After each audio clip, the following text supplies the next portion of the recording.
Très bien. Donc, nous allons entamer la partie 2 du chapitre 3 qui est réservée à l'étude du dioptre plan. Donc, nous avons traité la semaine dernière les miroirs plans et là, c'est le dioptre plan et là, à face parallèle. Donc, nous voyons successivement donc, la définition d'un dioptre plan, la construction géométrique, le stigmatisme, quelques applications. Ensuite, nous allons passer à la lame à face parallèle pour aussi refaire tout ce qui est construction géométrique, relation de conjugaison et application. Donc, je vais directement au dioptre plan. Alors, comment on va définir un dioptre plan? Quoique cette partie, normalement, arrive après avoir traité la deuxième série de travaux dirigés. Et donc, dans les travaux dirigés, nous avons fait le mercredi un rappel pour la section C le matin, pour les deux sessions. Nous avons fait un rappel de cours concernant la notion de dioptre plan, la définition, on a tout fait sur le dioptre, la relation de conjugaison, les conditions de Gauss, etc. Donc, on peut définir un dioptre plan comme étant une surface plane séparant deux milieux homogènes transparents d'indices différents. On peut aussi considérer la réfraction de la lumière, je dis bien la réfraction et non la réflexion, c'est la réfraction de la lumière, comme étant le changement de direction quand un rayon incident passe d'un milieu homogène transparent d'indice N vers un autre milieu homogène transparent d'indice N'. Donc, je représente sur ce schéma, donc un observateur est en train de regarder un petit poisson qui se trouve au fond de l'eau.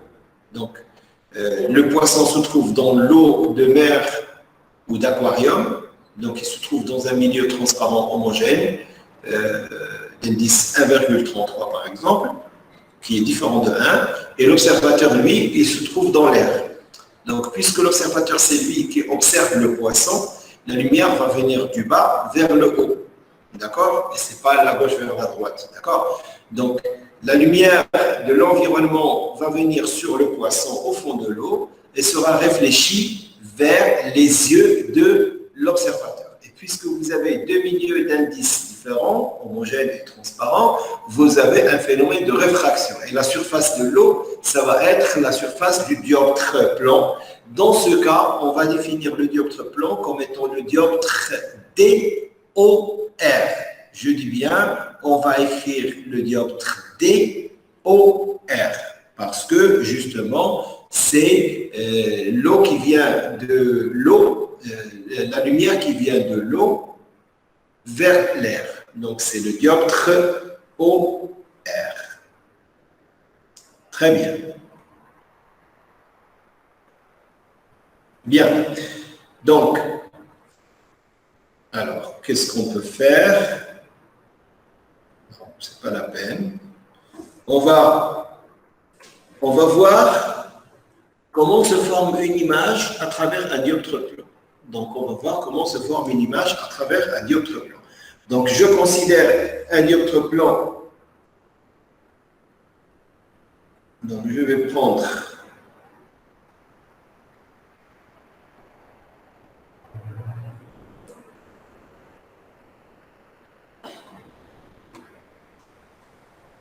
par exemple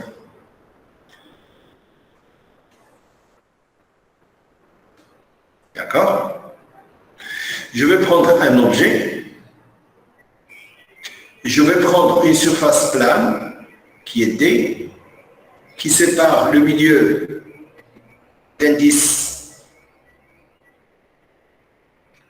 N d'un milieu d'indice N'. Donc la surface de séparation, c'est cette surface de séparation. Donc la lumière arrive de la gauche vers la droite, et donc le rayon incident qui arrive sur la surface, il va définir un angle I, d'accord, qui est celui-là, et il se voit réfracté. Donc on a un rayon qui s'appelle IR. Donc en faisant I'. Donc I', c'est justement l'angle de réfraction. Donc, vous avez AI, c'est le rayon incident, I, c'est l'angle d'incidence, vous avez IR, le rayon réfracté, et vous avez I', l'angle de réfraction. Vous avez la surface qui est ici, et vous avez bien sûr l'axe X', X qui est une normale, comme étant cette autre normale qui est là. Toutes les droites qui sont perpendiculaires sont des normales. Et nous avons, dans ce cas précis, choisi que N' est supérieur à N. Et dans ce cas, le rayon IR réfracté va s'approcher de la normale. Si on avait choisi N' plus petit que N, le rayon IR va être dans l'autre sens. Il va être quelque chose comme ça. Et ce n'est pas le cas. Ce que j'ai mis en pointillé, c'était juste pour vous expliquer ce que nous venons de faire, tout simplement. Voilà. Alors, on a un point I, c'est-à-dire ce point I, vous avez la loi de Descartes, qui est N sinus I égale à N' sinus I'. Donc, tout le reste. Alors, comment on va trouver l'image de A? Donc, j'ai pris le premier rayon AI qui se réfracte en IR. Maintenant, je prends un autre rayon qui va de A. Et c'est le rayon qui arrive à une incidence normale. C'est-à-dire, il va arriver avec I égale à 0. Il va se réfracter avec I égale à 0. Il ne change pas de direction. C'est-à-dire, donc AS va donner SX. Et dans ce cas, on voit que le prolongement du rayon IR va être fait vers l'arrière et va être en un point A', et A' est appelé l'image de ce A à travers le dioptre plan. Voilà comment on construit l'image d'un point A à travers le dioptre plan. Donc, puisque le milieu d'entrée a un indice plus petit, ici, l'image, elle est derrière. Si le milieu d'entrée, il a un indice plus grand, l'image va être devant. Parce que vous vous rappelez, si je fais ça, la projection va être ici. Donc, l'image va être derrière le point A, puisque le milieu d'entrée est un milieu moins réfringent. Si le milieu d'entrée de la lumière, qui est N, a un indice supérieur, eh bien, l'image va être dans cet espace-là, va être devant. Et dans les deux cas, l'objet est réel et l'image est virtuelle. Et nous avons écrit au point I, nous avons écrit la loi de Descartes.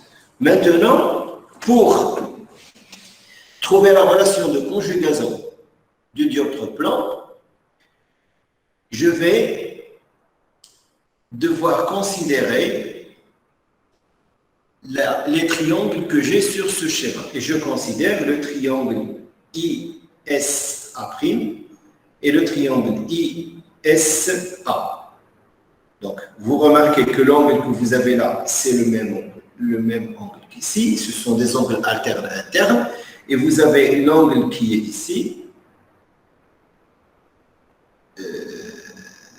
Non, vous avez, pardon, I' qui est là, c'est celui-là, et vous avez I qui est celui-là, qui est un angle alterne interne. Donc vous avez I', c'est ici, d'accord, et vous avez I qui se trouve ici. Et donc je vais utiliser les tangentes tout simplement. Donc si j'utilise SI, comment je trouve SI, que ce soit pour le triangle IAS là, ou bien IA'S, je remarque que la tangente de I, je peux écrire la tangente de I est égale à SI, valeur algébrique, sur AS. La tangente de I', c'est ici. I, c'est ici. D'accord? La tangente de I', c'est SI sur valeur algébrique sur A'S. Donc ça va donner que SI égale à tangente de I fois AS égale de ce côté-là aussi, je vais sortir C tangente I' fois A'S. En d'autres termes, c'est ce que j'ai écrit ici. Ça revient au même. Donc, je peux écrire que tangente de I fois AS égale tangente de I' fois A'S. Et je vais devoir exprimer la tangente de I comme sinus de I sur cosinus de I et la tangente de I' comme sinus de I' sur cosinus de I'. Et je vais écrire AS qui est égal à moins SA et A'S égale à moins SA'. Donc, j'aurai tout simplement sinus de I sur cosinus de I fois AS égale à sinus de I' sur cosinus de I' fois S A'. Voilà, donc j'ai cette relation. Et cette relation ressemble à cette relation. Donc je peux écrire que SA' égale à SA, tangente de I sur tangente de I'. Et comme N sinus I' égale à N sinus I, je peux profiter pour remplacer ça. Ce sinus I' sur sinus de I qui est là. Et donc, je peux écrire sinus de I' sur sinus de I égale, d'après ça, N sur N'. Et je vais remplacer dans cette équation-là, ou celle-là, N sur N'. Et j'obtiens la relation SA' égale à SA N' cos I' sur N cos. C'est ce qu'on a démontré aussi en T. D'accord? Donc, ça, c'est la relation étoile et la relation de conjugaison, ou ce qu'on appelle la relation de fermeture, de dioptre plan dans le cas général. Je répète, SA' égale à SA N' cosinus de I' sur N cosinus de I, c'est la relation de dioptre plan dans le cas général. Mais, comme pour ce système, le dioptre plan, ce n'est pas non plus un système rigoureusement stigmatique, et je vais donc devoir aussi utiliser l'approximation de Gauss et travailler dans les conditions d'approximation du stigmatisme approché. Et dans ce cas, si je suis dans les conditions de Gauss, l'angle va être petit et R va être petit, ou pour moi, R c'est I', c'est la même chose. Ça veut dire que le cosinus de I égale à 1 et le cosinus de I' égale à 1. Et donc, je vais remplacer dans l'équation étoile. Et je vais obtenir ça. C'est-à-dire, cette équation qui était l'équation de conjugaison dans le cas général, si le cosinus est égal à 1 et le cosinus de I' égal à 1, alors la relation de conjugaison, c'est SA' sur N' égale à SA sur N. Si S est remplacé par H, vous pouvez l'écrire comme étant HA' sur N' égale à HA sur N.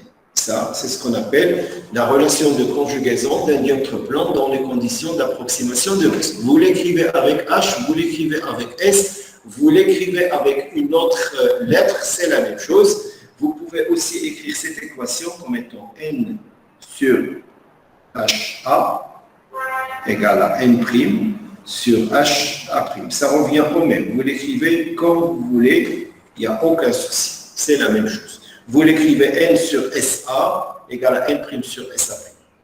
Par contre, juste un petit conseil, pour cette relation de conjugaison, il va falloir toujours se rappeler d'où vient la lumière et par où sort la lumière. Donc, je m'explique. Donc, quand vous avez un exercice, et c'est le cas de ce qu'on a fait cette semaine en travaux dirigés pour l'exercice 1 et l'exercice 2, nous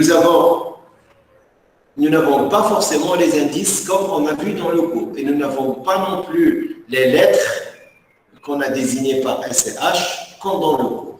Donc, vous pouvez aussi avoir un objet qui est remplacé au lieu de A par P, une image qui est P', etc. Donc, vous devez vous rappeler d'une chose. La relation de conjugaison, elle est écrite facilement si vous écrivez H A' sur l'indice de sortie égal à HA sur l'indice d'entrée.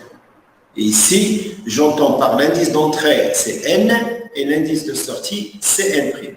Donc, si vous vous rappelez de cette relation comme ça, vous allez vraiment, pour chaque cas, pour chaque exercice, adapter les données de l'exercice à votre relation. Bien sûr que vous mettez de côté sur votre brouillon avant d'appliquer cette relation. Voilà ce que j'ai à dire pour la relation de conjugaison.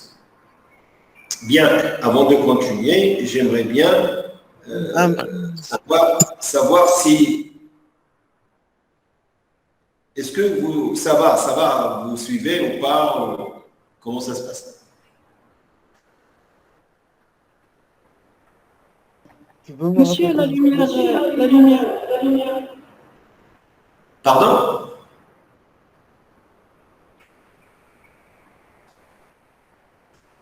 La lumière toujours entre du milieu d'un indice inférieur à un autre milieu d'indice supérieur d'un indice inférieur. Non. La lumière peut être quelconque. Elle peut être d'un milieu d'indice plus grand ou plus petit. Ça n'a pas d'importance. C'est la même chose. La relation de conjugaison, elle est valable quel que soit le sens de la lumière, soit d'un milieu moins réfringent, soit d'un milieu plus réfringent. Mais il n'y a aucun... Ça revient au même. Non. C'est un cas général. Ici, j'ai pris la lumière qui arrive d'un milieu d'indice plus petit. Mais c'est la même relation. C'est la même chose. Est-ce que vous avez d'autres questions? Monsieur, toujours après sur l'indice de sortie. Toujours? On a par exemple S A' sur M'.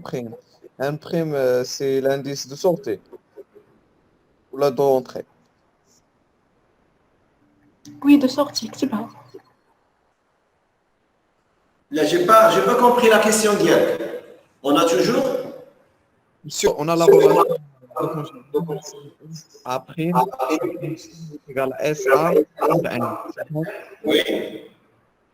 Oui. S A' sur N', c'est l'indice de sortie. De sortie, par où sort la lumière, exact. Et N, c'est l'indice par où entre la lumière. Par exemple, si on a une poisson d'eau, il y a un observateur à l'extérieur. On peut dire que l'indice l'air, c'est l'indice d'entrée. Là, dans cet exercice-là, dans le schéma devant vous, l'indice de sortie, c'est l'air. L'indice d'entrée, c'est l'eau. Monsieur, je ne veux pas distinguer. Pardon? Je ne veux pas distinguer entre les deux. Regardez. Vous avez le poisson dans l'eau, yak. Oui. Wa'a. Yak, il envoie un rayon. Ce rayon, il va venir dans l'œil. Yak, il envoie un autre rayon incident comme ça. Il va directement comme ça. Alors, celui qui va dans l'œil va être prolongé comme ça. Et ils vont se croiser ici. Et donc, l'image du poisson, c'est ce poisson-là, ici. C'est-à-dire, ça, c'est A'. Je prends le point H. La lumière arrive du bas vers le haut. Ça veut dire que A, c'est le point, c'est le poisson. H, c'est la surface. L'image du poisson, ce que l'observateur va voir, c'est ce poisson image, d'accord? Virtuel, A', ok? Et H. Donc, je vais écrire H, A', sur l'indice de sortie. C'est quoi l'indice de sortie? Ça, c'est l'eau. Et ça, c'est l'air. Donc, c'est quoi l'indice de sortie? À la sortie, il y a. C'est l'indice de l'air. C'est 1. Donc, égal à HA sur l'indice d'entrée qui est l'eau. 1,33. Voilà. Maintenant, Donc, c'est bon. pour trouver la position apparente du poisson, c'est HA'. Donc, HA' égale à HA sur 1,33, l'indice de l'eau. Et HA, c'est cette position-là. C'est la profondeur du poisson, c'est petit h. C'est petit h sur 1,33. Si vous orientez vers le haut, c'est moins ça, est égal à moins h sur 1,33. C'est normal, elle est plus petite que h. C'est-à-dire, HA' doit être plus petite. Est-ce que c'est clair? Oui, c'est clair.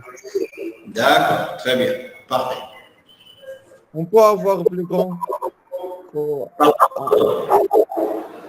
Vous pouvez voir quoi?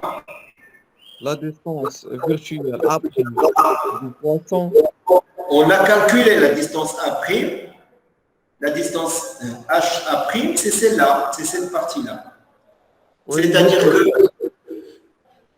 pardon, ça veut dire que l'observateur va voir le poisson plus proche de la surface et pas plus loin. Il le voit plus proche, pas plus loin. Parce que HA', si, dans ce cas, si la profondeur du poisson c'est 3 mètres, HA' va être 3 mètres divise 1,33. Donc, elle est plus petite que 3. D'accord? Donc, il va le voir plus proche. Voilà. C'est exactement les travaux dirigés. C'est exactement le même exercice que le deuxième des travaux dirigés. On peut passer? Oui. D'accord. Bien. Maintenant, nous avons aussi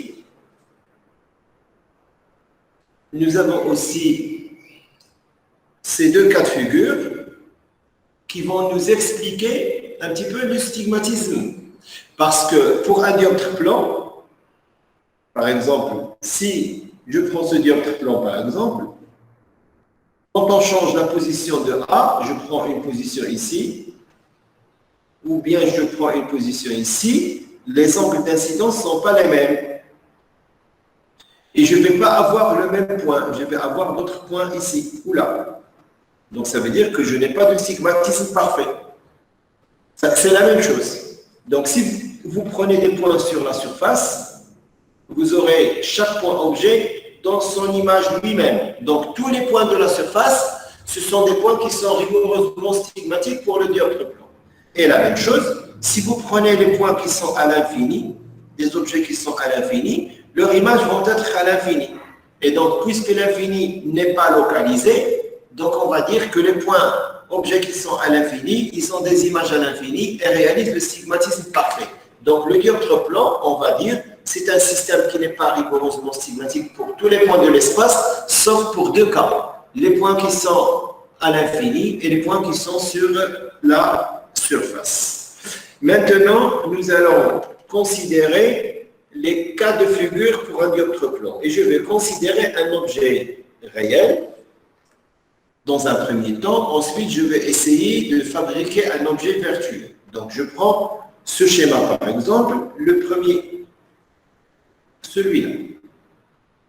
Donc, je prends une surface verticale qui sépare un dioptre N d'un autre N', qui sépare un milieu homogène N et N', et je considère que N est plus petit que N'.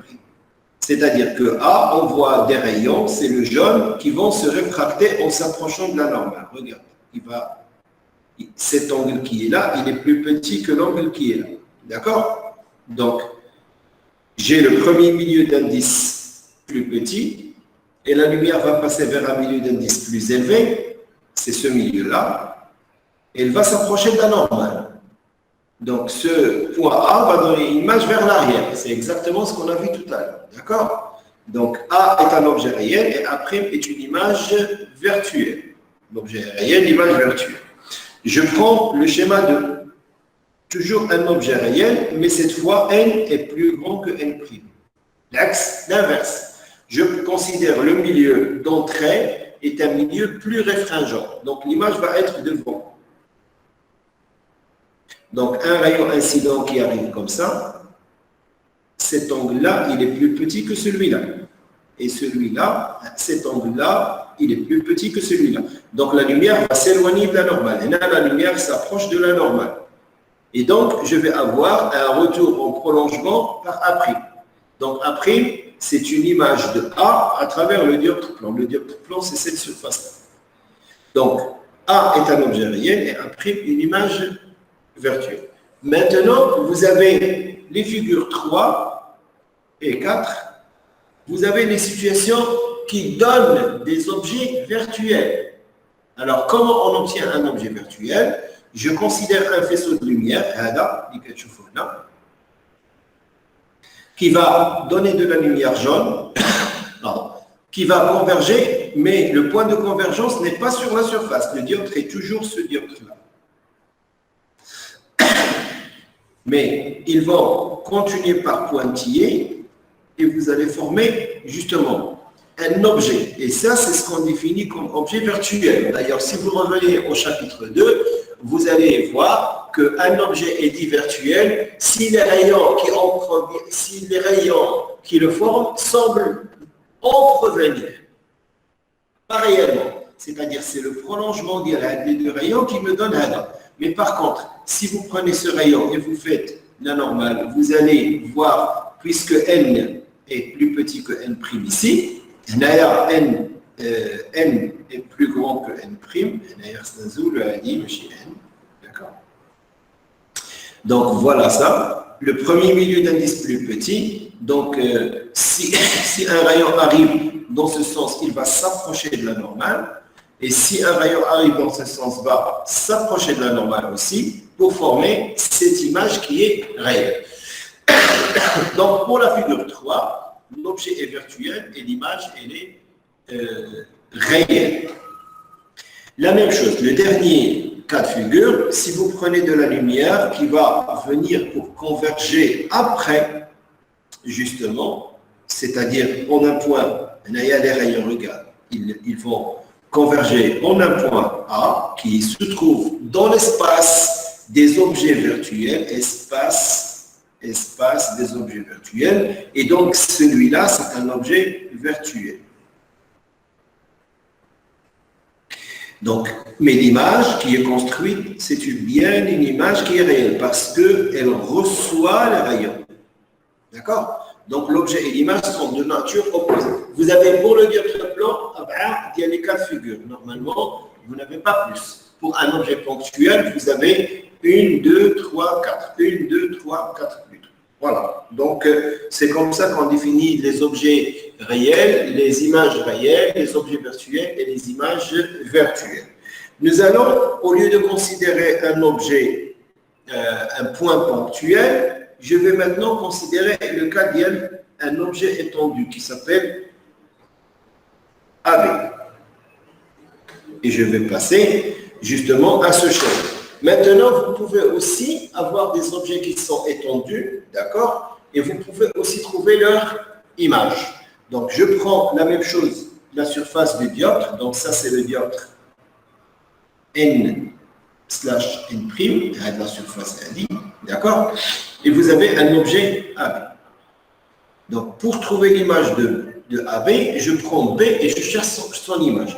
Le premier rayon qui va venir vers la surface au point I va se réfracter parce que j'ai considéré que justement, ce milieu d'entrée, il a un indice plus grand. Il dit net. Et donc, le deuxième rayon le plus simple, celui qui vient normalement, qui est comme là, sans problème. Et donc, si je fais le prolongement ici, je trouve l'image de B, il y a B'. Puisque l'objet est plan perpendiculaire à l'axe principal, donc je vais prendre la perpendiculaire et donc l'image de A, ça va être A' et j'ai formé A'B' qui est l'image de AB à travers le dioptre. Puisque le milieu d'entrée, comme je l'ai dit, est supérieur du point de vue indice, l'image est devant. Si cet indice était plus petit, l'image serait derrière. Et vous remarquez, si vous utilisez les angles, que d'après les tangentes, vous allez trouver que A'B' égale à AB, c'est-à-dire que le grandissement transversal du dioptre plan est égal à 1. Et la même chose, l'objet AB est réel et A'B' est virtuel. Voilà ce que j'ai à dire pour le dioptre plan. Est-ce que vous avez des questions?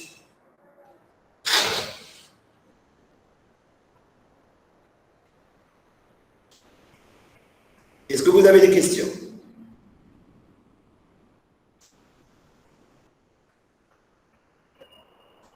Monsieur, c'est quoi les conditions de les indices pour avoir un arrière, pour avoir l'image de P derrière? Oui. Bon, on va faire un exemple. On va faire un exemple.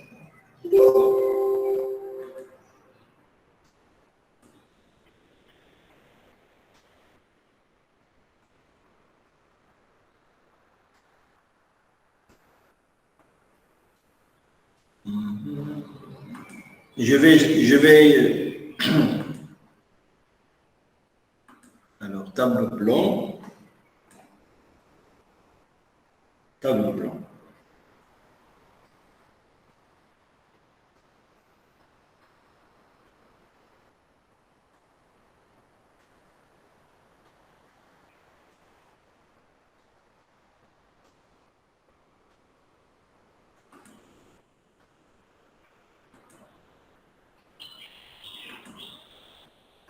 Alors, je suis en train de chercher comment ramener un tableau blanc, tout simplement.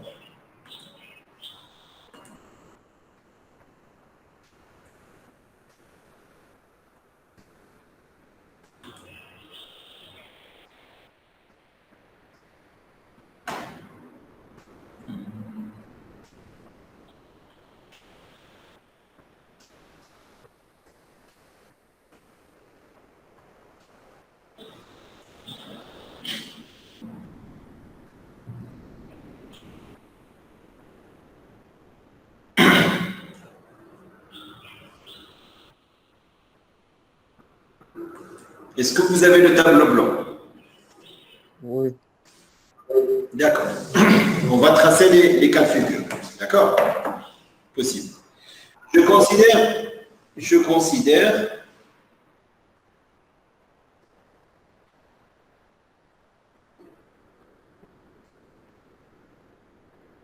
ne sais pas si bon, je considère un dioptre plan. Je considère un point A qui donne un rayon lumineux vers la surface, au point I. Je trace ma normale et j'ai un incident qui est là. Je suppose que N est supérieur à N'. N est supérieur à N'.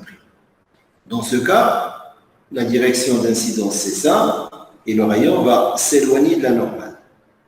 Donc ça, c'est I, et ça, c'est I'. Donc, je prends un autre rayon qui va comme ça, il se dirige comme ça. Donc, si je fais le prolongement de celui-là, j'ai un point ici qui fait l'image. Donc, si le premier milieu est d'indice plus réfringent, l'image, elle est devant. Voyez, c'est là. Maintenant, je fais un autre cas. Je prends la même chose, je prends un dioptre plan, et je prends N ou N', et je considère que N', cette fois, c'est supérieur à N'. À N, pardon.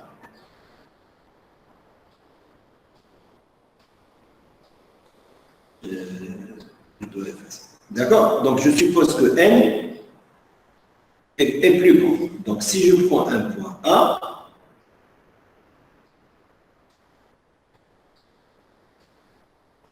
et on voit un rayon lumineux, j'ai I, et ça, c'est la normale. Si N' est plus grand, je vais m'approcher de la normale. Et donc, si je prends le rayon qui est comme ça, donc ils ne vont pas se creuser devant, ils vont se creuser derrière. Donc après. Et donc l'image va être derrière. Première situation et deuxième situation. Est-ce que j'ai répondu à votre question? Dans ce cas, A' est devant et dans ce cas, A' est derrière. Les relations de conjugaison ne changent pas. C'est toujours H' A' sur N' égale à HA sur N. Ça ne change pas. Donc la lumière arrive comme ça. La lumière arrive comme ça. Est-ce que c'est clair? Oui, monsieur, oui. Il y a deux cas. Donc, soit c'est devant, soit derrière. La même chose quand vous avez par exemple, la même chose quand vous avez, comment dire, quand vous avez un objet étendu, c'est-à-dire celui-là. Alors,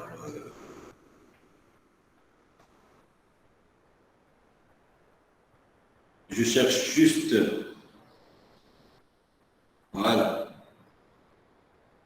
Quand vous avez un objet qui est là, puisque j'ai considéré que ce milieu, celui-là,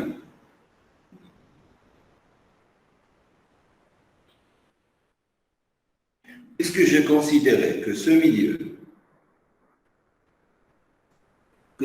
qui est là, il a un indice plus petit, les rayons vont s'éloigner de la normale d'image devant.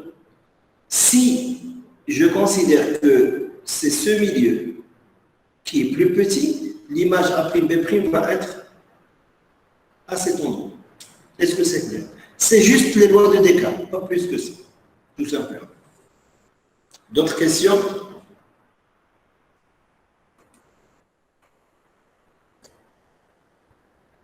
Est-ce que vous avez d'autres questions? Non. D'accord. Donc, on va continuer sur le cours et on va s'attaquer à ce qu'on appelle la lame à face parallèle. C'est le troisième système optique qui s'appelle la lame à face parallèle. En fait, quand on a un dioptre plan et quand on a un autre dioptre plan et quand on va les mettre comme ça, l'un parallèle à l'autre, avec une certaine épaisseur, nous allons former ce qu'on appelle la lame à face parallèle. C'est ce que vous voyez devant vous. Vous avez une première face qui est le dioptre, vous avez derrière une autre face et vous avez une épaisseur binature. Ça s'appelle la lame à face parallèle. Donc, une lame à face parallèle est une association de deux dioptres D1 et D2 disposés parallèlement entre eux et distants de E. C'est une distance. Et ayant un indice de réfraction N. Il est là. Elle est en général faite en milieu homogène transparent. D'accord? Optique.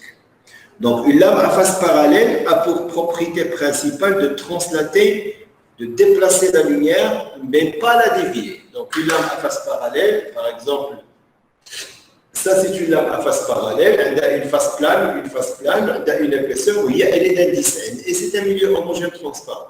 Quand la lumière arrive, elle va traverser, elle ne va pas être déviée. La direction. il a كانت هكا غادا تمشي horizontal, il a كانت هكا غادا تمشي parallèle. توازية l'entrée et la sortie بحال بحال. On va voir comment.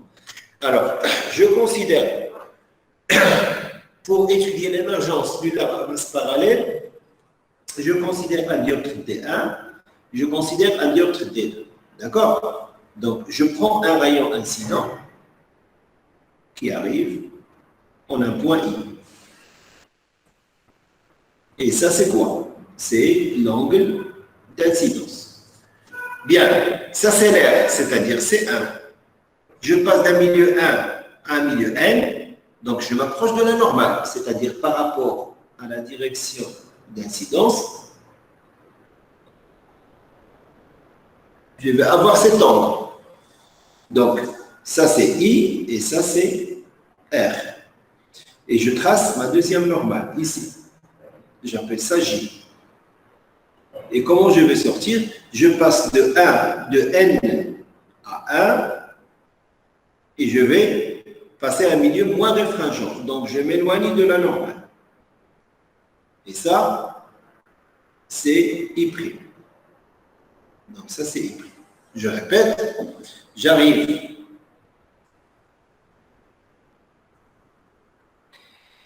avec un angle I, au point I, je m'approche de la normale car 1 est plus petit que N, je passe de I à J et de J à R.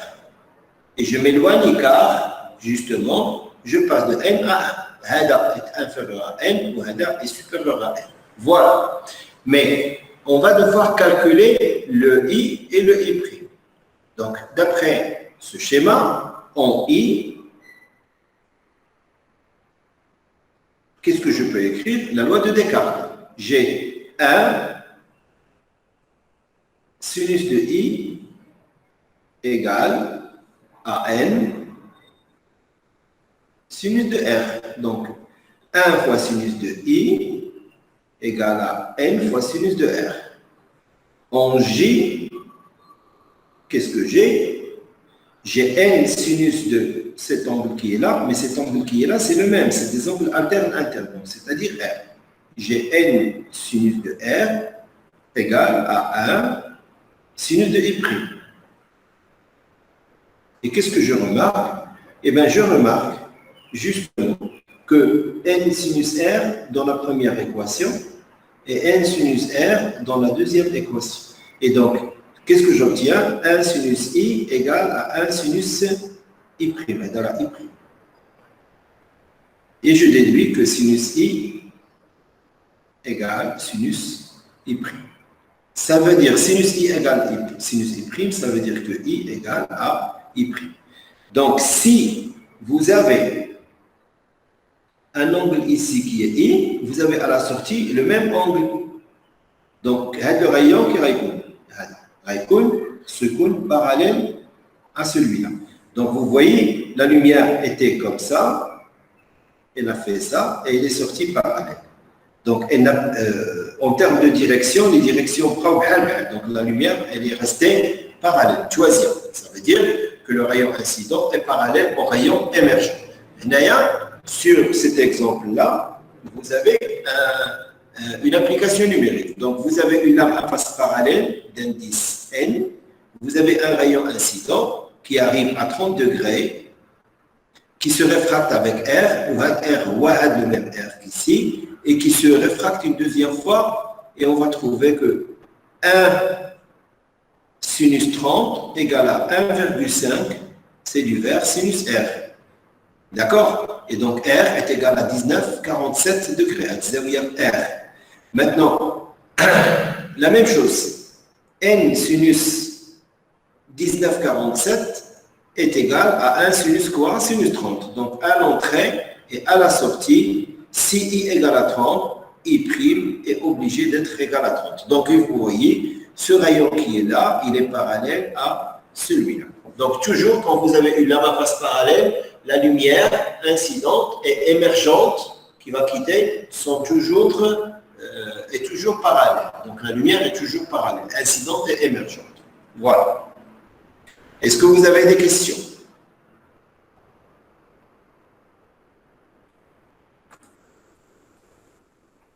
Est-ce que vous avez des questions?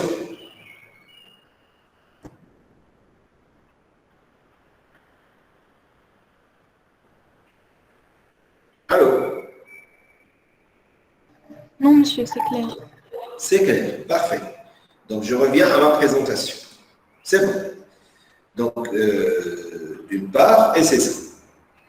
Maintenant, pour la lame à face parallèle, il y a aussi ce qu'on appelle des relations de conjugaison, c'est-à-dire nous avons besoin de trouver des relations. Donc, pour trouver des relations, nous allons aussi utiliser la lame à face parallèle. Dans un cas de figure, on va prendre un objet et on va trouver son image. Donc, si je prends une lame à face parallèle de face D1 et de face D2, donc vous avez la première face d'entrée c'est D1, la deuxième face de sortie c'est D2, l'indice c'est N et l'épaisseur c'est E.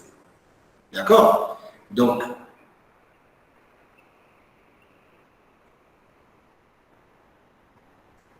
je vais juste la flèche. Donc, l'objet A, on voit un rayon lumineux en ce point qui est là. Je vais appeler ce point-là I. Ce point-là, J. Et ça, c'est R. Donc, l'objet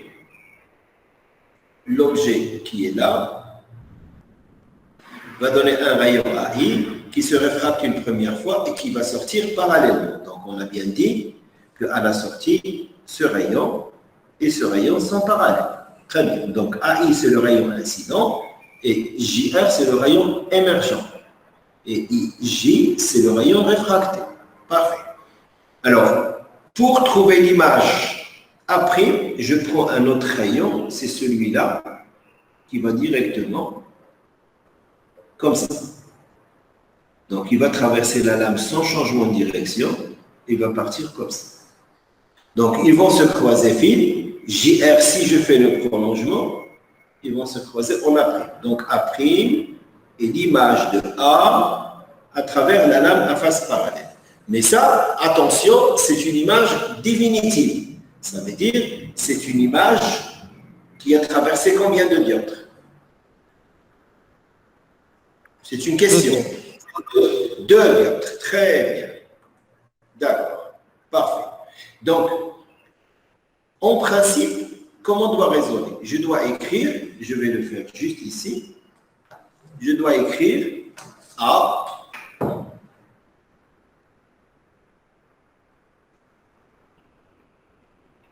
va donner une image intermédiaire A1 et A1 va donner une image intermédiaire après. Donc A à travers D1 va donner A1 et à travers D2 va donner après. C'est-à-dire quoi? Si je veux l'image, c'est ce qu'on appelle la composition d'image. Je veux l'image de A. L'image de A à travers D1, l'image de A à travers D1. Donc, on dit D1, ou on dit A. Donc, c'est le premier rayon au point I. Donc, j'ai considéré bien sûr N est supérieur à 1 parce que ça c'est l'air et ça c'est l'air. Donc, il va pas s'éloigner de la normale, il va s'approcher de la normale. Donc, où se trouve l'image de A? On va descendre vers l'arrière. On se met à A1. Mais A1, c'est l'image de A à travers le dioptre D1. Si j'ajoute un dioptre D2, ce A1 devient un objet pour D2. Et donc, je fais la normale, d'accord? Bien sûr, ce rayon va sortir parallèlement. Et je vais donc utiliser ce dioptre D2. Donc, j'ai A qui donne A1 et j'ai A1 qui donne A'. Et ma bine A ou A1, j'utilise la loi du dioptre plan. Ma bine A1 ou A', j'utilise la loi du dioptre plan. C'est la même chose, sauf que celui-là c'est D1 et l'autre c'est D2. Et là, il y a le dioptre D1 endo H et le dioptre D2 endo H'. Maintenant, je vais vous demander, s'il vous plaît, de m'aider à écrire la première équation. De A à A1, c'est D1. Le point A, Hawadana, il est dans l'air. Le point A1, Hawana, j'ai mis N. Et le point, c'est H. Donc, écrivez-moi la relation qu'on vient de faire juste il y a quelques minutes. Donc, ça va être quoi? H. On vient de faire la relation. Je rappelle que la relation était H, A', l'indice de sortie égale à HA sur N, l'indice d'entrée. Ça, c'est la relation de conjugaison. Appliquez cette relation de conjugaison pour trouver cette relation ici. Donc, c'est quoi? Ça va être HA sur 1 égale HA prime sur 1. HA1 sur quoi? Sur N. Sur 1. Sur N. Sur N. Sur N. La relation. HA' sur l'indice sorti égale HA sur N d'entrée. Donc, on a HA1, c'est l'image, c'est A', d'accord, sur l'indice de sortie. C'est quoi l'indice de sortie? Je passe du dioptre D1 vers le dioptre D2, l'indice d'entrée, l'indice de sortie. Donc, sur N, on a ça se appelle N. Est-ce que c'est clair? Égal à HA sur 1. Oui, monsieur. Donnez-moi l'autre. A1 qui me donne A'. On a D1, D2. On a c'est N, on a c'est 1. On a c'est H'. Donnez-moi la relation. H prime H' sur l'indice de sortie. Donc, quand on passe de ce milieu vers ce milieu, la sortie, c'est ça. Sur 1 égale à H' à 1 sur N. Très bien. C'est super, parfait. Bravo. C'est bon? Est-ce que c'est clair? Oui, monsieur, c'est clair. Parfait. Maintenant, on va utiliser les deux relations pour démontrer la relation de conjugaison. Je finis à la relation de conjugaison, il y a comment on va trouver A'? A', c'est la relation qui lie la position de l'objet à l'image en fonction de l'épaisseur et de N. Donc, je vais l'écrire ici. A'. Je vais utiliser la relation de Chasles. C'est A, H, plus H', plus H', A', égal. AH, je peux la sortir d'ici. AH égale à quoi? Égale à A1H sur N. Est-ce que vous avez compris ce que j'ai fait? هذه هي Oui. من هذه علاقة رقم 1 وهذه علاقة رقم 2. Donc AH c'est A1H. قلبتهم. AH c'est A1H. Donc AH égale à A1H sur N. Yad. Est-ce que c'est clair? Plus. Oui, monsieur. C'est quoi HH'? C'est quoi HH'? C'est E. Plus H''A'. Il y a Kaina. H''A'. C'est quoi? C'est H''A1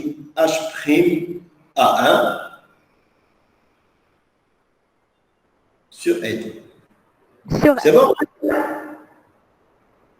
Donc, égal à E plus غنجيب هذه هي الأولى هي H' A1 sur N plus هذه من بعد هي A1 هي A1H sur N égale à E plus 1 sur N facteur ديال H' A1 plus H'. شنو هي هاد H'؟ E. Non. E. Moins E. Non. Moi. Ah, moins E. Donc, final, il y a شنو؟ Il y a E moins E sur N. Il y a E facteur de 1 moins 1 sur N. 1 sur Bien. Est-ce que c'est clair? Oui. Et bien voilà la démonstration de la relation de conjugaison des dioptres, des lames à face parallèle dans les conditions d'approximation de Gauss. Pourquoi? Parce que dans les relations qu'on a utilisées 1 et 2, on a utilisé déjà les conditions de Gauss. Donc, c'est la relation de conjugaison dans les conditions d'approximation de Gauss. C'est clair?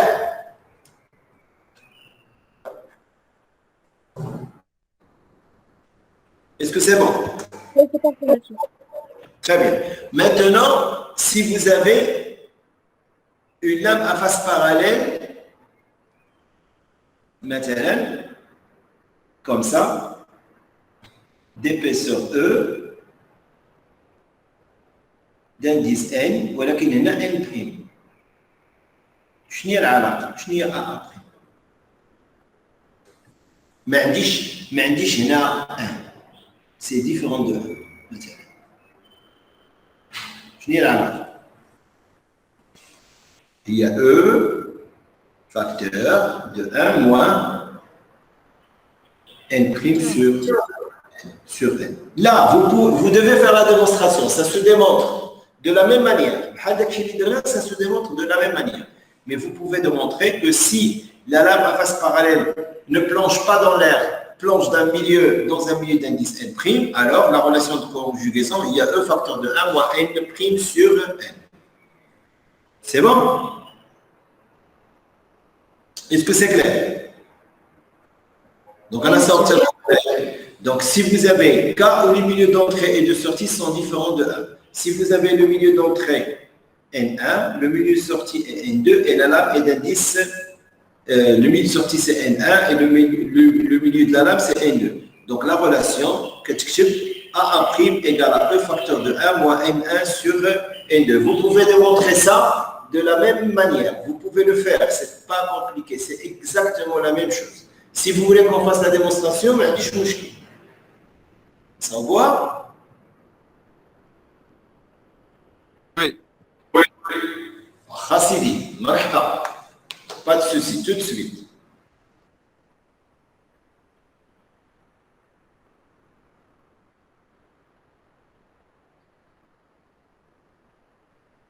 D'accord, on va la faire. Donc, sur ce schéma, nous avons le dioptre D1, nous avons le dioptre D2. Écrivez-moi pour le dioptre D1 là, D1, 2 points. Ah, le schéma. L'objet, l'image, l'objet. L'image de A, c'est A'. Il y a dit A1, d'accord? Ou l'image définitive, il y a A seconde. Je répète, A va sur le dioptre D1. Il me donne A'. C'est l'image à travers D1. Et que ce rayon ADA, il est un rayon incident qui me donne une image définitive. Donc, ça, c'est l'objet, ça, c'est l'image là à travers D1, et ça, c'est l'image finale. Donc, moi, je veux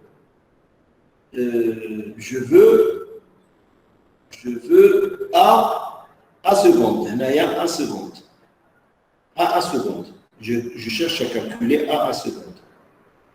Mais j'ai A seconde. Donc, D1, tenez la relation d'hier. Je n'ai rien. عندكم H وعندكم H'. tenez la relation. D1 هو هذا D1. H sur N égale sur N2 égale à H A sur 1 sur N1. Attendez D2. C'est juste. Merci. C'est H'. D2. On a H', mais chez H. Donc c'est H'. Donc l'image définitive, il y a N égale A seconde sur N1 égale à H' sur N. N2. Sur N2. Parce que là, vous pouvez écrire que A, il a A' à travers D1 et A', il a A seconde à travers D2. Donc, هذه الأولى غتعطيكم هذه et la deuxième va vous donner 7. Est-ce que vous avez compris maintenant les équations? Donc, la relation 1 et la relation 2. Moi, je cherche A seconde. Donc, A seconde, c'est la position entre l'objet et l'image finale. On a quelque chose d'image finale, mais chez l'image intermédiaire.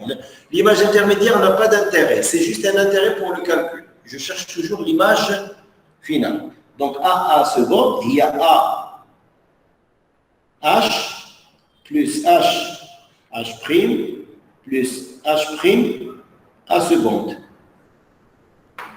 Donc, égal, je n'ai AH. AH, il y a A prime H sur N. Fois N1 sur N. Très bien, plus E plus D. Plus D, هذه راه D ماشي هذه راه D. شتيها؟ معليش بحال بحال. بلس شنو هي H prime A seconde. H prime A seconde هي A fois N1 sur N2. 2 fois H prime A prime. ياك؟ Donc égal, il y a D. هاد D هي E, hein? D هي E بحال بحال. Il y a D plus N1 sur N2, facteur de quoi? Facteur de A'H plus H' A'. وهذه شنو هي؟ Il y a H'. Oui. J'ai pas compris d'où vient A seconde. واش la relation 1 et 2 ولا حاجة أخرى؟ Non, première. A seconde, c'est égal à A. Bien sûr. Écoutez, Oui. ça c'est la relation de Charles. A seconde égale à H plus H' plus H' A seconde. Alors, elle a dit Charles, فهمتيها؟ Oui, ولكن هذه منين جاتها؟ منين جاتها هي؟ AH هي moins HA. AH هي moins HA ولكن AH هي A'H sur N2 fois N1. هذه كتجي لهنا وكتطلع من هنايا. AH هي A'H sur N2 fois N1. هي A'H sur N2 fois N1. فهمتيها؟ Oui, maintenant c'est bon. ها؟ C'est bon maintenant. Merci. D'accord. وهذه هي E هي D.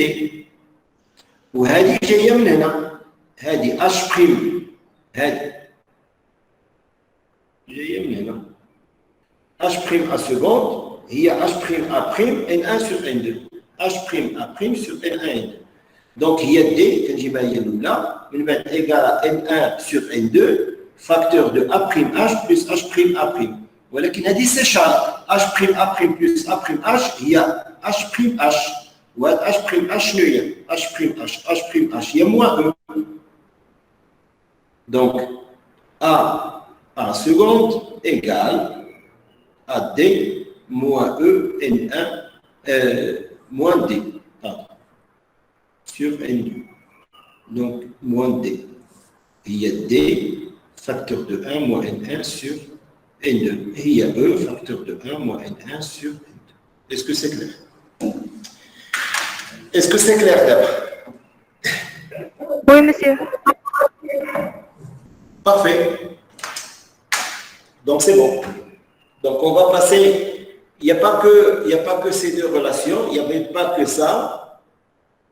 Il y avait cette relation E facteur de 1 moins 1 sur N, où là 1 moins N prime sur N prime sur N, où là cette relation, c'est-à-dire qu'on vient de démontrer. A' égale à E, où la D facteur de 1 moins N1 sur N. Donc si vous connaissez les relations des dioptres, vous êtes capable de trouver toutes les relations sans aucun problème. C'est bon? Oui, monsieur. Bien.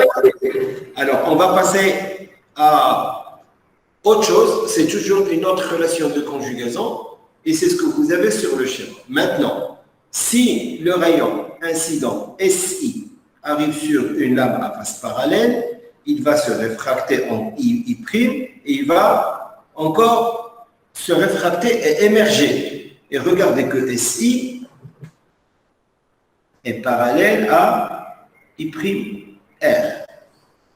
C'est-à-dire, l'angle I ici est égal à l'angle I', n'est-ce pas? Mais est-ce que le rayon a dévié? Est-ce que vous remarquez que le rayon a fait une déviation?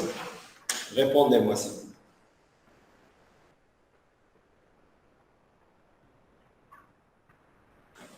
Est-ce que le rayon a dévié? Est-ce qu'il a changé de direction? Non.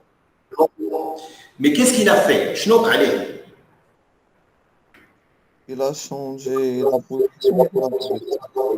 Il est resté parallèle. Donc, il n'y a pas de changement de direction. Shnouk, une translation. كان جاي بحال هكا دابا هكا عاوتاني خرج هكا.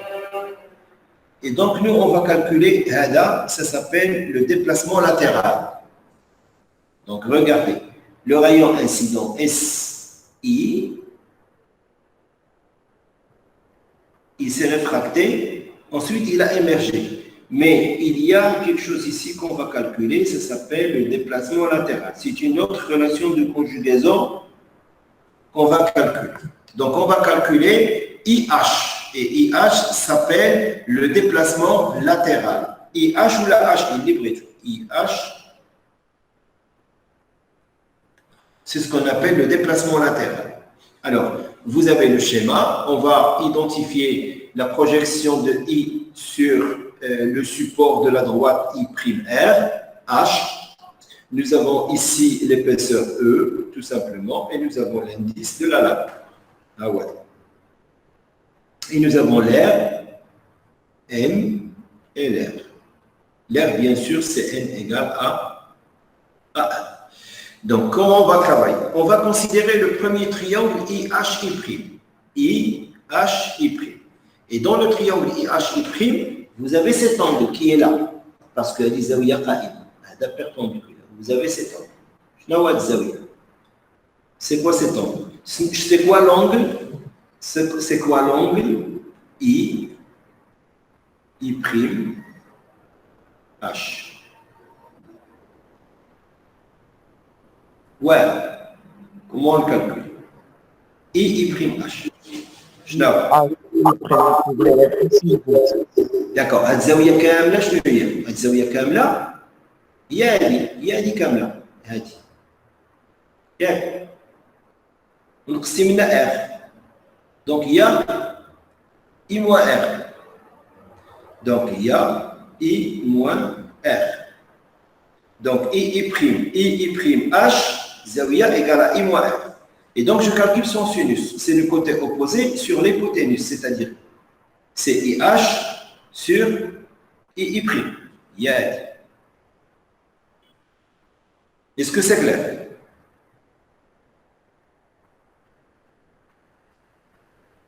Cet angle qui est là, c'est tout cet angle-là moins R, c'est-à-dire sinus de I moins R. Parce que cet angle qui est là, c'est I. Ouais. Donc, sinus de I moins R égale à IH sur I'.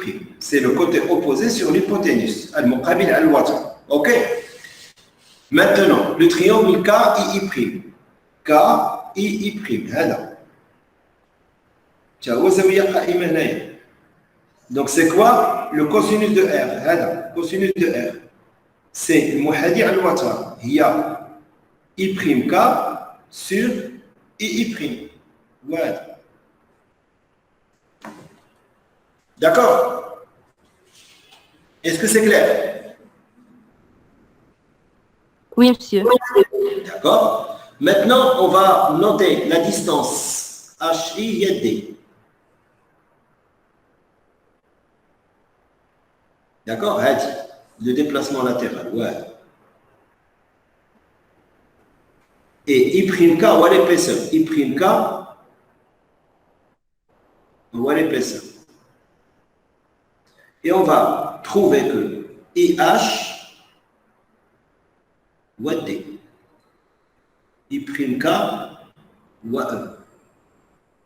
Et donc, je peux écrire que D égale à E facteur de sinus de I moins R sur cos de R.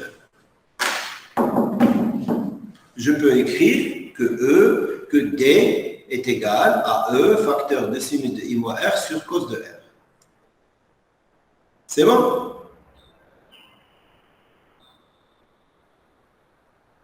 C'est la deuxième relation de conjugaison de la lame à face parallèle qui me donne l'expression du déplacement latéral en fonction de l'épaisseur, de l'angle d'incidence et l'angle de réfraction.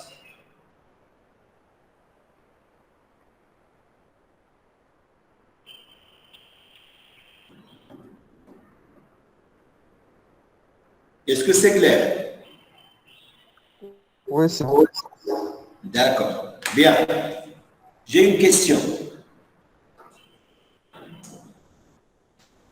Est-ce que j'ai utilisé les conditions de Gauss, Naya? Je n'ai pas utilisé de relation de dioptre. Est-ce que j'ai utilisé la relation de dioptre? Pas encore.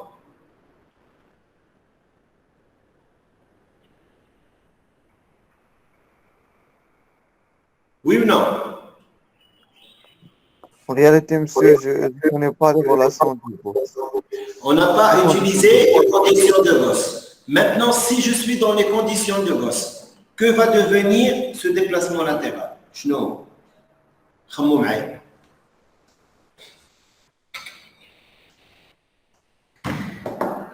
Qu'est-ce qu'elle va devenir?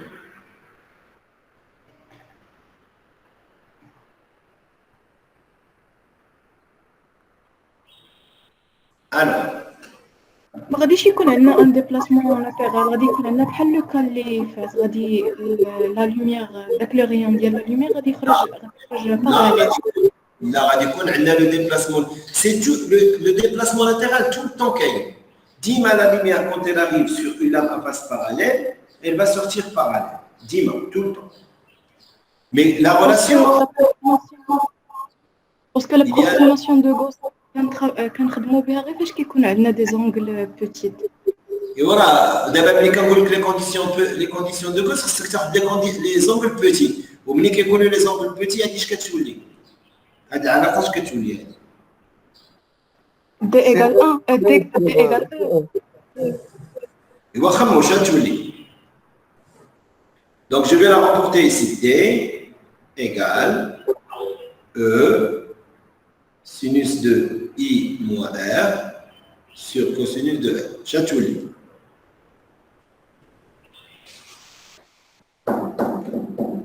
Chatchouli? زيد. شنو هي l'approximation ديال cosinus de R?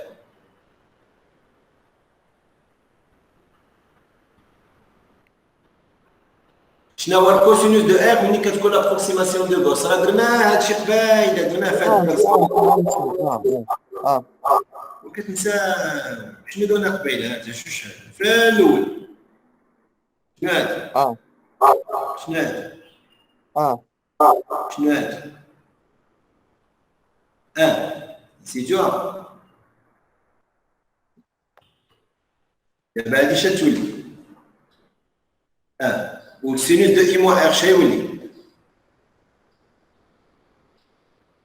سينوس دو اي موان ار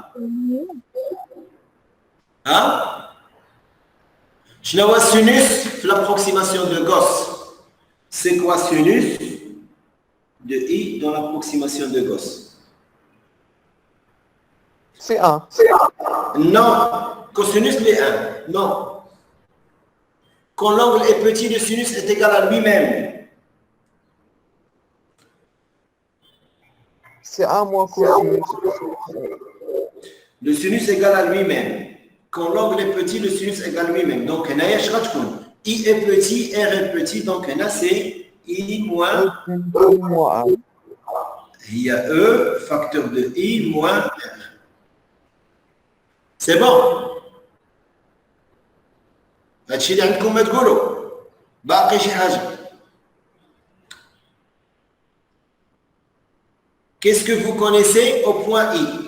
شنو عندكم هنا au point I شنو عندنا هذا لو رايون انسيدون كيتريفراكتا دونك شنو العلاقه اللي عندي هنايا au point I شنو كاين au point I شنو كاين واحد العلاقه كاين واحد لا لوا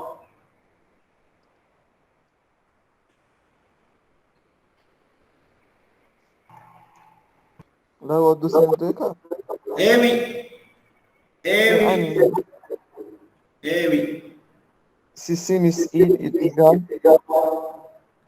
دونك هنايا اون اي عندي 1 سينوس اي ايكال ان سينوس ار وي ولا هذا 1 وهذا ان وهذا اي وهذا ار كاينه ولا ما كاينش ها هو هذا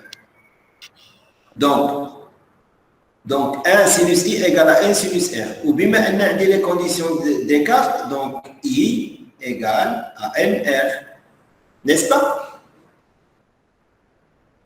Donc qu'est-ce que ça devient? E facteur de nr moins r égale à er facteur de n moins 0. Donc, le déplacement latéral égale à E, R, N, moins 1.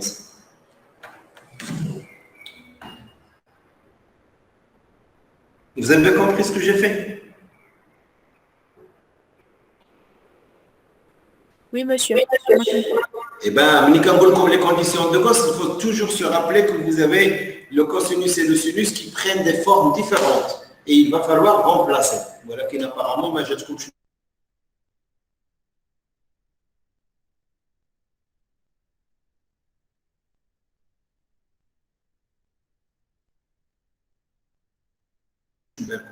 Vous égal.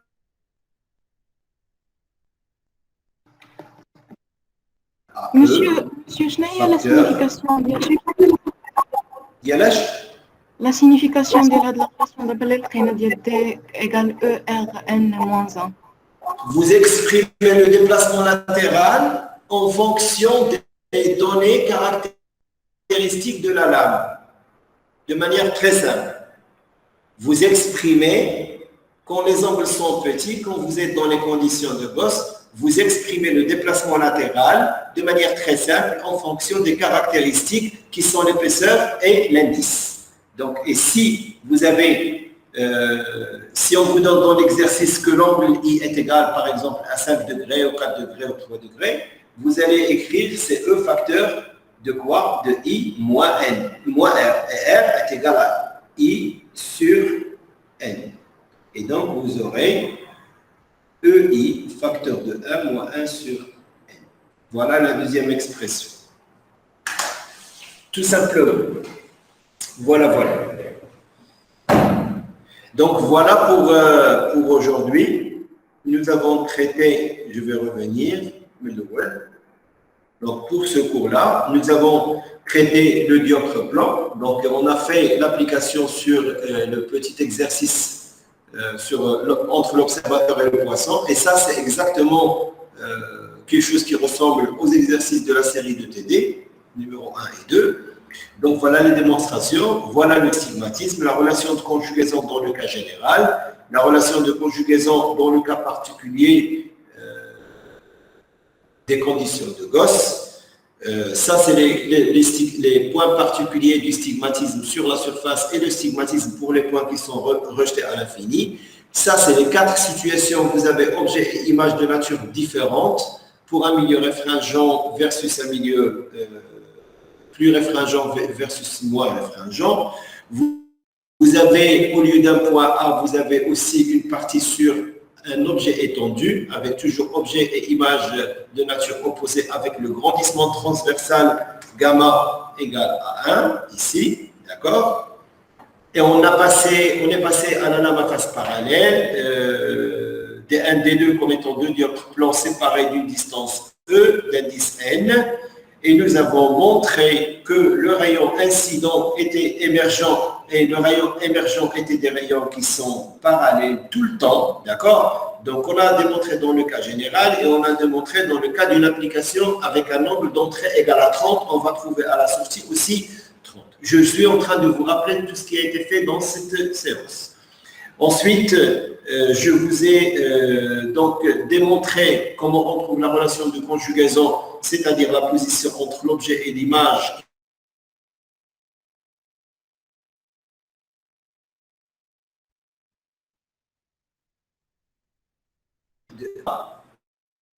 Et je vous ai dit, quand la lame d'indice N plonge dans N et N', voilà l'expression. A', c'est E facteur de 1 moins N' sur N. Et vous m'avez demandé de démontrer quand une lame d'indice N1 plonge dans un milieu d'indice N2. Et nous avons montré effectivement que la relation, c'est A' égale à E facteur de 1 moins N1 sur N2. C'est dans le cas général.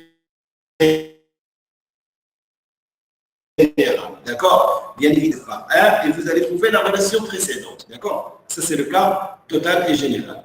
Ensuite, je vous ai parlé du déplacement latéral que subit le rayon lumineux en cas de translation, et nous avons démontré dans le cas général, hors condition de Gauss, que le déplacement était fonction de l'épaisseur du rayon de l'angle d'incidence et réfracté, mais dans le cas des conditions d'approximation de Gauss, il s'exprime en fonction de E et N et R, ou bien en fonction de E et N et I. Voilà ce qui est programmé pour cette semaine.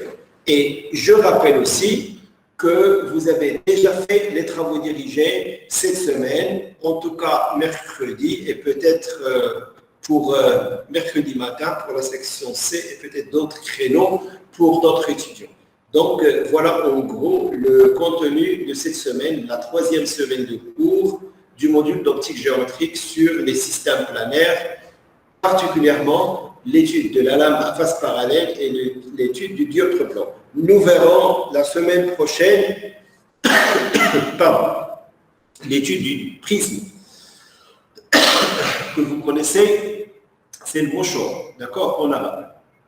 Donc, et on va étudier le prisme, la déviation, les propriétés, la dispersion, les équations, la relation de Cauchy, la déviation minimale, le tableau de variation, etc. La monochromatisation de la lumière, et ainsi de suite. Donc, tout ça, c'est le programme de la semaine prochaine. Plus, on va commencer aussi le miroir sphérique. Donc, la condition de Gauss, le sigmatisme, construction géométrique, cas particulier, miroir concave, miroir convexe, les applications, l'association, etc. Voilà ce qui sera prévu pour la semaine prochaine. Maintenant, sur ce cours-là, est-ce que vous avez des questions? Est-ce que vous avez des remarques? Est-ce que vous voulez... Voilà. Avant de fermer cette session.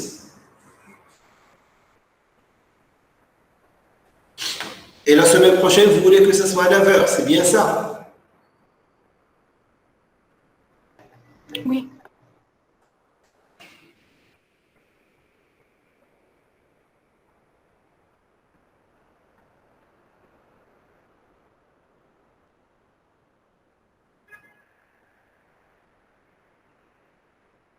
Est-ce que vous voulez que le cours de la semaine prochaine commence à 9h? Oui, monsieur. Monsieur. D'accord. Donc 9h. 9h. Aucun souci. D'accord. Est-ce que vous avez des questions sur cette séance?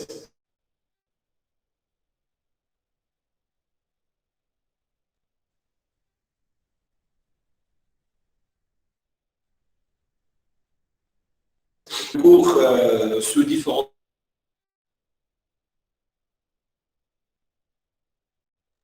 formats, vous avez des travaux dirigés que vous pouvez construire. Vous avez tout ce qu'il faut pour cette semaine. C'est la 3e semaine. Il faut aller dans la semaine du 12 au 18, il me semble, ici. Donc, il va falloir aller consulter cette partie-là.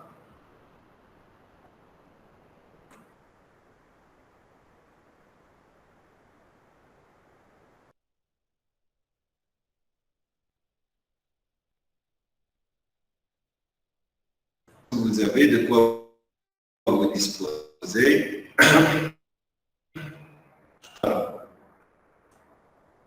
Donc, semaine du 5, non, c'est la semaine du 12 au 18. Vous avez la présentation que je viens d'utiliser aujourd'hui, d'accord? Vous avez le PDF aussi, donc vous pouvez aller regarder le support PDF. Je vous montre le support PDF, il est beaucoup plus riche que ce qu'on fait, très détaillé, toutes les formules, d'accord? Voilà.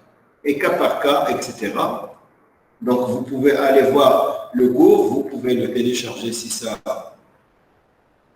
vous dit. D'accord?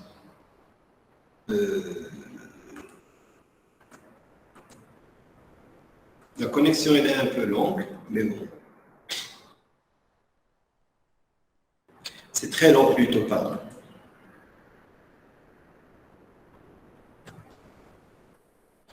Oui, bon.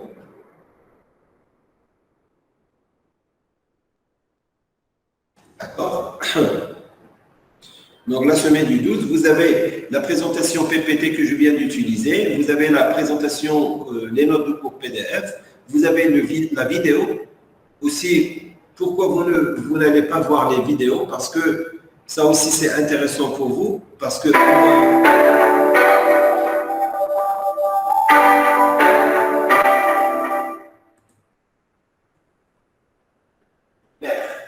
donc, D, CSI sur S après. Donc, je vais écrire.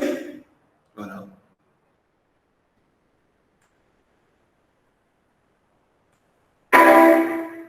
Donc, quand je vais écrire, CSI sur S après. Donc, je vais écrire égale voilà. SI sur SA. Donc, vous avez, bon, vous avez le principe des autres plans dans les conditions d'approximation. Vous avez ça, vous avez aussi les lames à face parallèle, vous avez la présentation PPT, vous avez le document PDF, et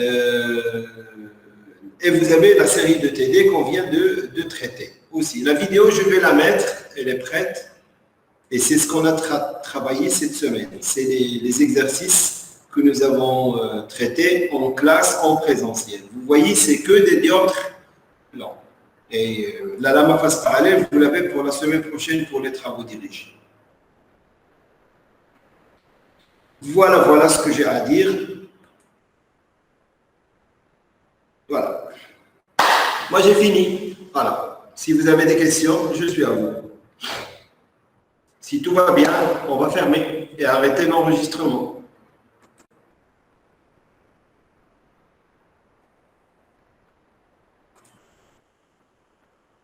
J'arrête. Oui, monsieur.